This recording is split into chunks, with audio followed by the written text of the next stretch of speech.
Are you still wondering what exactly is Starfield? When is the release date of Starfield?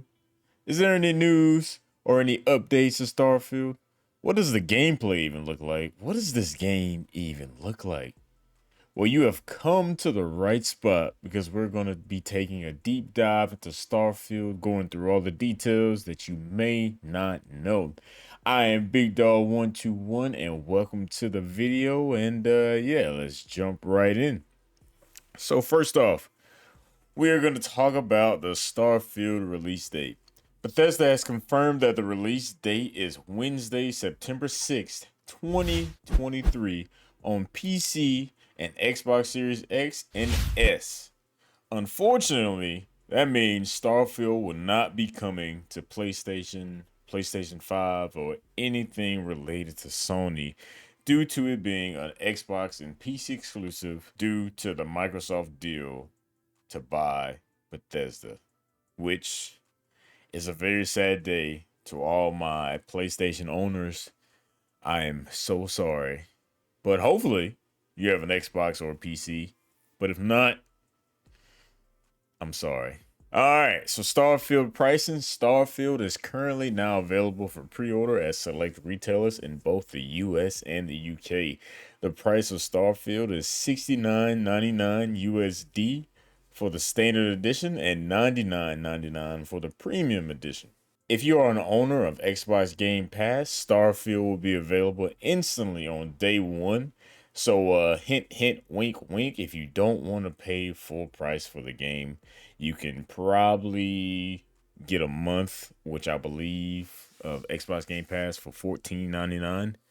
So, I mean, you can play this game for a month for $14.99. And if you've never done it before, you can have like I think they've changed it to like a 7-day free trial. So, I'm not saying to not get the Xbox Game Pass to play this game or not pay full price for the game. But hey, if you're tight on funds but you still want to play the game, you can pay $14.99 for this and a bunch of other Xbox Game Pass games, and yeah, enjoy it. And once you get done, you can put a pause or stop, or just keep doing it, or keep paying whatever you want to pay. The choice is yours. Starfield's download size is a whopping 125 gigabytes, which is insane. But if you truly think about it, in which I'll be talking about all the details, but if you truly think about it, that that's actually pretty good. So I've seen a couple games go that are surprisingly going up. All right, so Starfield gameplay. This is what you all have come for.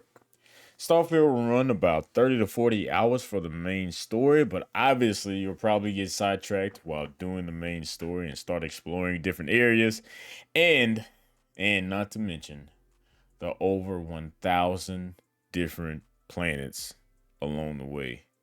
So yeah, just be ready to probably clock in a lot more than 30 to 40 hours.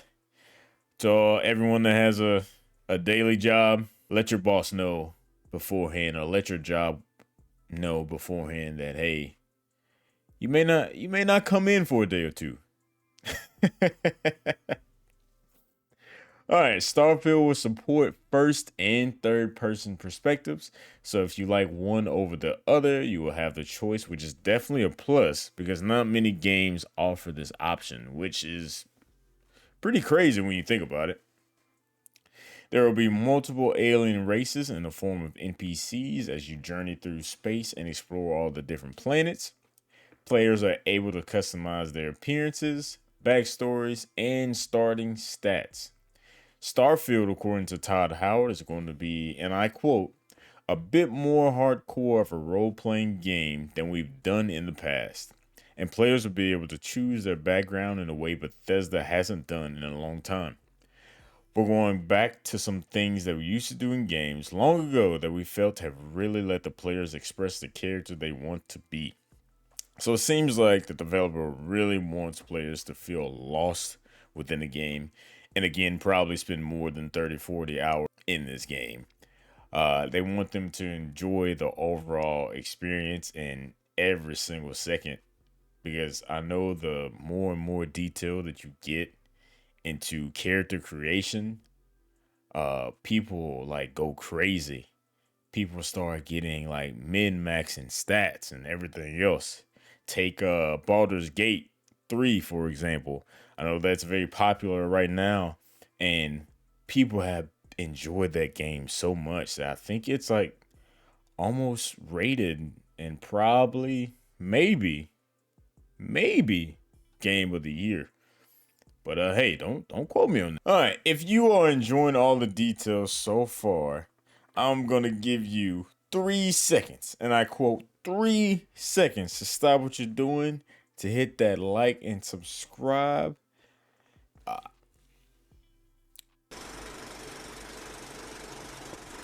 Subscribing to the channel is free, and hitting that like button helps with the YouTube algorithms, allows the video to get pushed out to more people, so more and more people will have the details of Starfield as we. All right, Todd also stated that Starfield is an open world game and not an open universe game. Let me explain what I mean by this. So essentially, he's saying that the world will be open. So that means that you can go into the different planets and journey all over the planet. But whenever you're exploring other planets and things like that, whenever you're actually in space, it's not an actual open universe game. So it won't be randomly generated planets every few, I guess, feet that you go. I believe that they cut it off at 100, not 100, 1,000 planets. I believe, don't quote me on that. But yeah, I believe they cut it off at that 1,000 planets. So don't be too upset if you're one of the hardcore players that feels like they explored all 1,000 planets, that, oh, why am I not getting more planets? It's because it's not an open universe game, and yeah, I think that's kind of how they wanted to have it, so they could probably save space and limit and make sure that people can actually run this on their PlayStations, or I mean not PlayStations, on their PCs or console, Xbox, etc. All right, during the Xbox and Microsoft gameplay showcase, we saw some footage of Starfield in action, showing off how the dialogue and the persuasion mechanics will work, plus a few extra snippets of spaceflight with commentary from Todd. It has also been hinted that Starfield may get a survival mode, which is pretty cool. A survival mode in space? I think, could you imagine like having like a Minecraft space but real life events? That would probably be pretty cool. That kinda has me interested. It has also been confirmed that you can lockpick various doors and chests, but the game refers to the practice as dig picking. You can steal items from NPCs, though this is extremely high risk. Because if you've seen the showcase, because you can get killed if you are not prepared and willing to sacrifice everything in order to steal that sweet, sweet loot. You can persuade NPCs through a special minigame rather than specific dialogue choices and randomized roles. You have the option to recruit certain NPC companions as well as romance some of them. You have a companion named Vasco, a robot that comes along with you on your journey.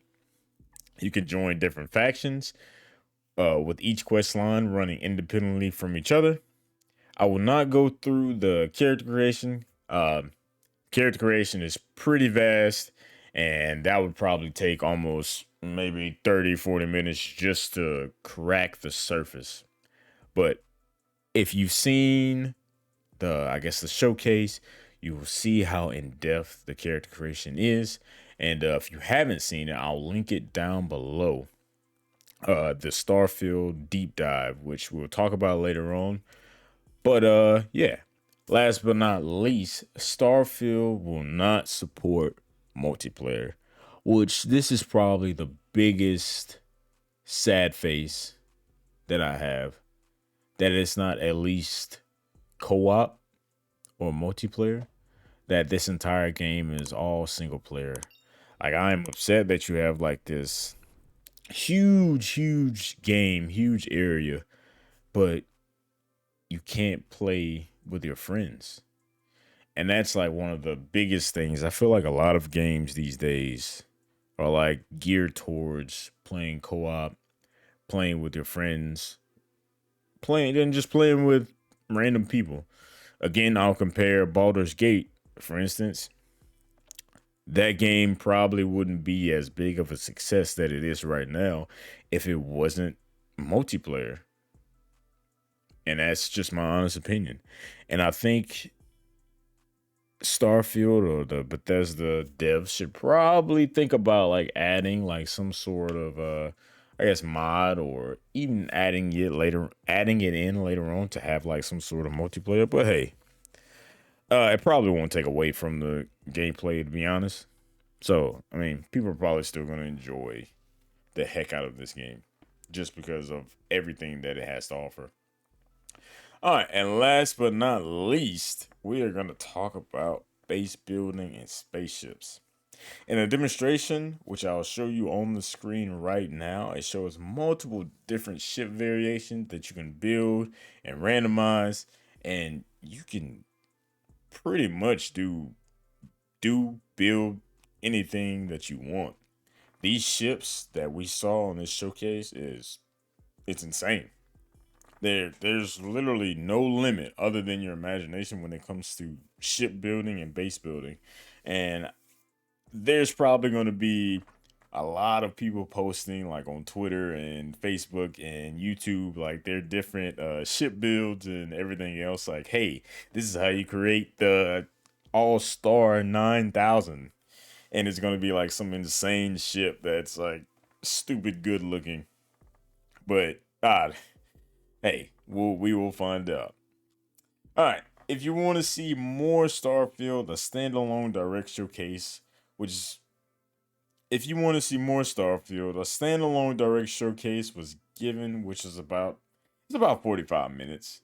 It's a deep dive giving fans and giving anyone a look into what they can expect from the game.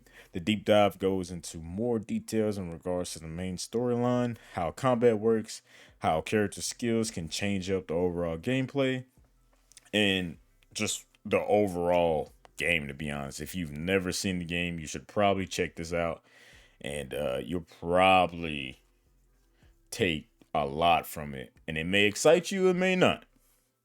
But yeah, that about wraps it up. If you want to learn more about this game or different games, comment down below and let me know what game or what details that you may want to know or what details that you may have that I didn't say in this video. Thank you all for being here. Hope you enjoyed the video. Don't forget to hit that like and subscribe and turn on notification bell so you know when my next video goes live. Hope you all have a great day and yeah. Peace.